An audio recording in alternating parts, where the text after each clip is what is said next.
Brothers and sisters, welcome to day 18 of our Advent retreat, daily reflections on In the School of the Holy Spirit. Today now we're still looking at those dispositions of heart that will help us cultivate an openness to God's inspiration in our hearts, to the way that God directs us.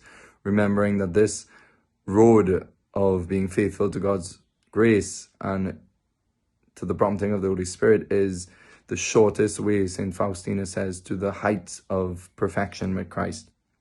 And so one of the things that we need to speak about today, after we spoke about yesterday in terms of persevering in faithfulness to prayer, is an attentiveness to our hearts, an examination of the movements of our hearts.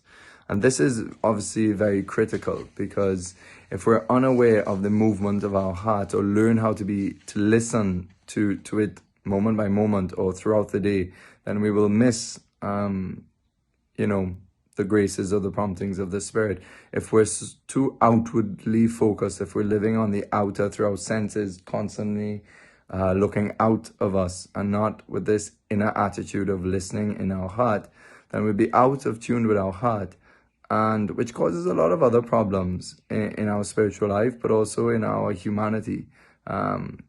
If we can lose that engagement with the heart, the deepest center of our being, by which we're being created moment by moment by God, where we're being held in existence, where we have that point of contact between us and God.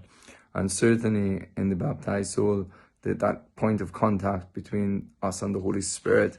And so, this deep recess, the recesses of our heart, the depths of our heart, is where God speaks in silence, where he speaks very gently. But do not underestimate the power of these gentle inspirations to transform us and transform the world when we allow them to take birth in our lives. And so we need to pray for attentiveness to this, because many of the emotions in our heart, or the desires or the impulses that come in our heart, they can either come from us, our fallen nature. They could come from the good parts of our nature as well, or it could come from the devil in the form of temptations, or they come from God. They come from the Holy Spirit. They're supernatural. And so examining our heart is really crucial and key to this, and to develop the capacity and the openness to receive these inspirations by building that inner calm we spoke about, by that inner attitude of recollection, by the peace and fostering peace and silence, all the different dispositions that we spoke about in the last little while. And so I just want to read from Father Jacques Philippe. He says that, he tells us that this attentiveness to our heart is not like a sort of a disordered continual introspection. It's not that we become enclosed now only within our interior world, not to respond to the needs all around us. Quite the contrary. Examining the movement of our heart is not every little nitty-gritty detail, but leaves us open to that humanizing power of the Holy Spirit that draws out our humanity, makes it holy and makes it more human and even more responsive to the needs of others.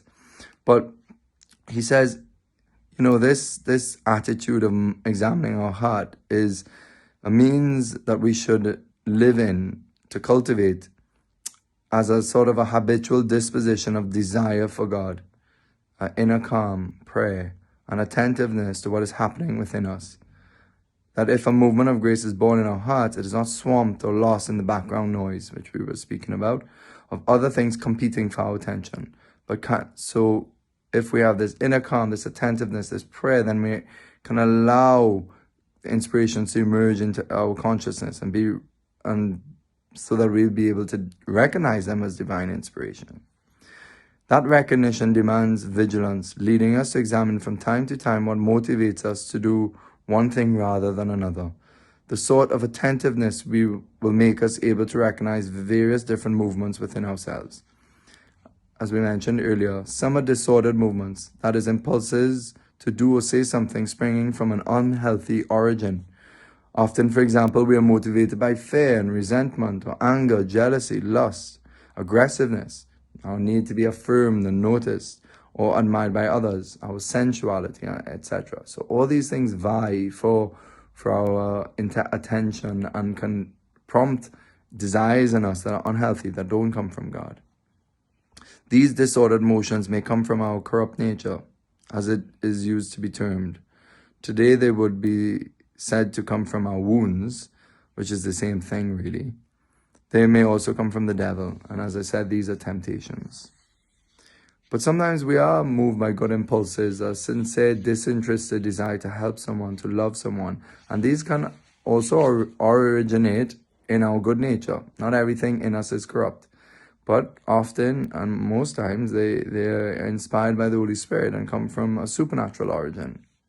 And so we should be, attentive to these movements, and also attentive to those things that may appear as good and may seem like a good object, but they're quite harmful to our life if we don't discern them properly from God's will.